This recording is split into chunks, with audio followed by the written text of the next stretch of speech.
YouTube के सभी दर्शकों को मेरी ओर से व हमारी पार्टी राष्ट्रीय जनता विकास पार्टी की ओर से देश की प्यारी जनता के चरणों में कोटि कोटि नमन। मैं आज फिर इसी जन जागरण अभियान की कड़ी में देश की जनता के सामने एक ऐसा बहुत ही गंभीर मुद्दे को, जिससे आज तक आज़ादी से लेकर आज तक जो भी सत्ताएं शिखर में, चाहे वो केंद्र में हो चाहे प्रदेशों में हो, कितना घोर अत्याचार और असमानता का व्यवहार देश की जनता के साथ किया, उसके बारे में मैं आप सबके सामने अपने विचार रख रहा हूँ। मैं ये बताना चाहता हूँ कि जैसे आपने देखा होगा, टोल प्लाजा पे लगभग 28 कैटेगरियों में आने जाने के लिए तमाम उनको फ्री पास है। तो मैं ये पूछना चाहता हूँ कि जो 28 कैटेगरी हैं, जिसमें चुने हुए और जो संविधान के बड़े से बड़े पदों पर जो बैठे हैं,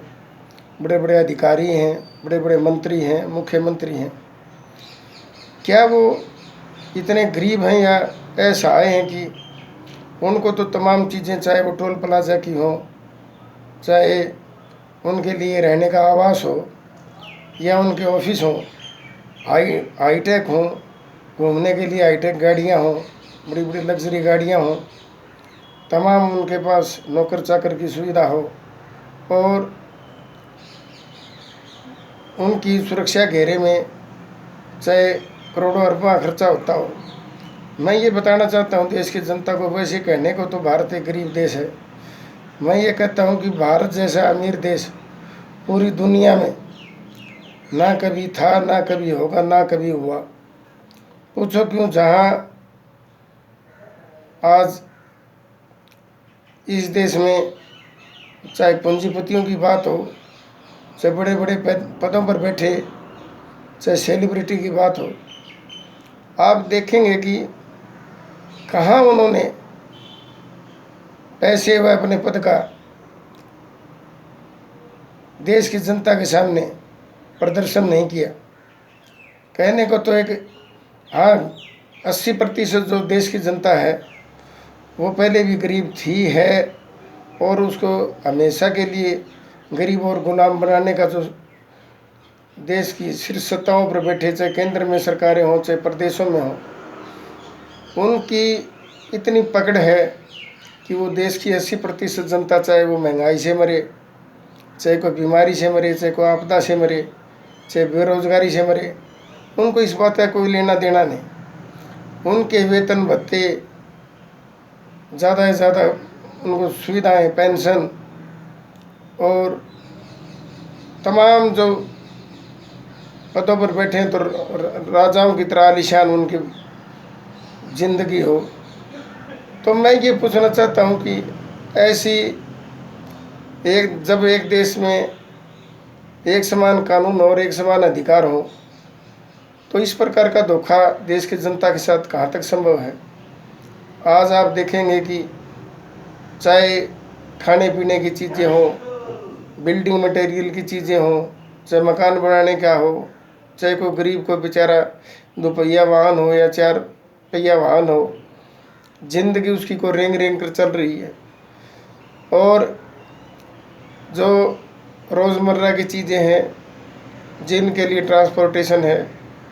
वो हर टोल प्लाजा पर, चाहे पूरे देश में उनको एक चक्कर को लगाना पड़े हो, चाहे हज़ारों रुपए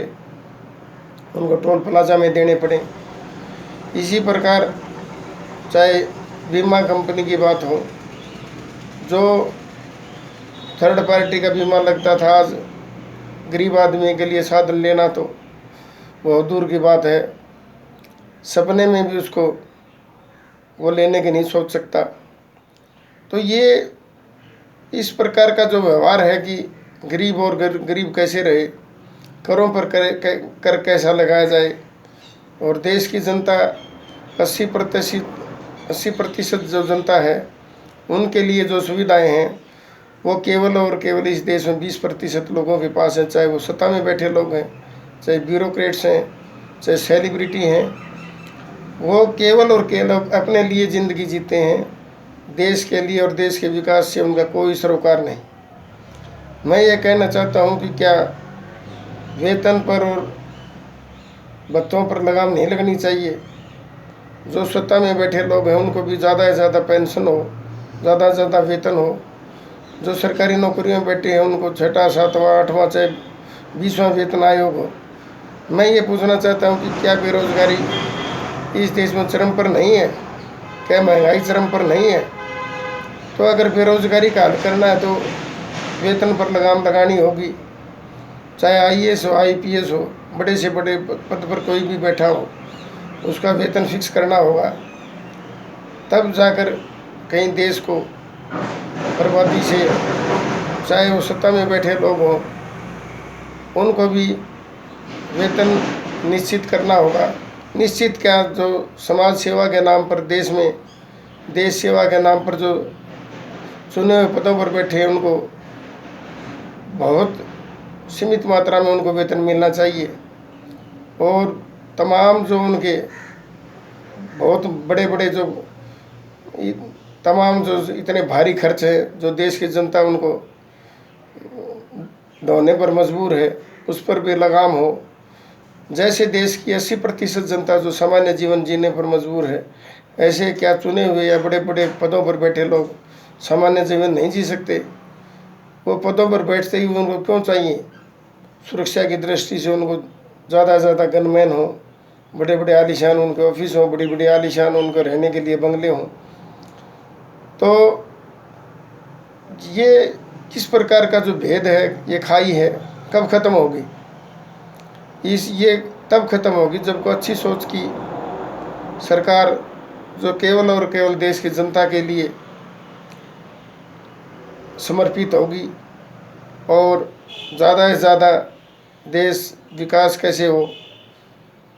उन्नति के रास्ते पर कैसे जाए और भ्रष्टाचार पर लगाम कैसे लगे, महंगाई जड़ से कैसे ख़त्म हो, भाई भतीजावाद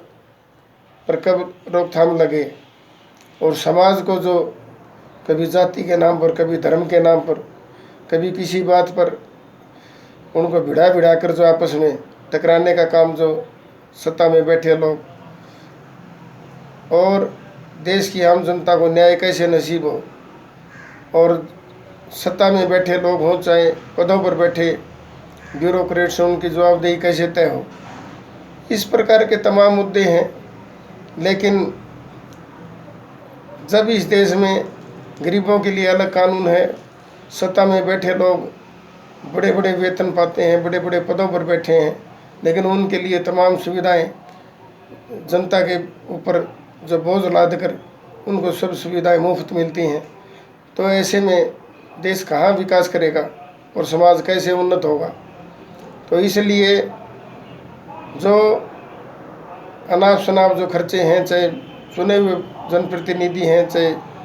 बड़े बड़े पदों पर बैठे ब्यूरोक्रेट्स हैं, उनकी सुविधाओं में कटौती हो, वेतन पर लगाम लगे और आम जनता को उनको अपना हक मिले, उनको भी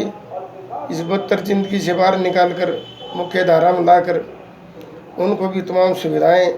नसीब हो, जिनके लिए वो रात दिन प्रयत्न करते हैं। आज बड़े बड़े पदों पर बैठे तो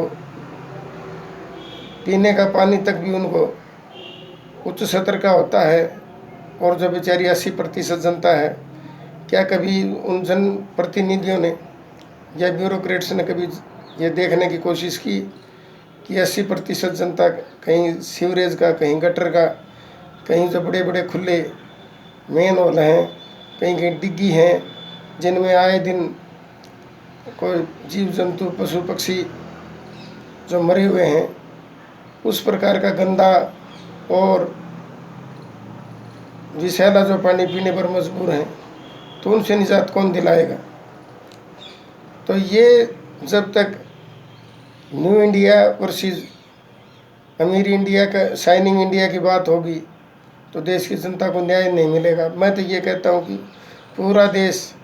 शाइनिंग इंडिया बने और सभी को सभी सुविधाएं नसीब हो, और जो बड़े बड़े केवल और केवल अपने लिए जो जीते हैं उनको आम जनता की फिक्र हो, त्याग की भावना हो और उनका जीवन कैसे उन्नत हो या अच्छा हो, इसके लिए भी उनको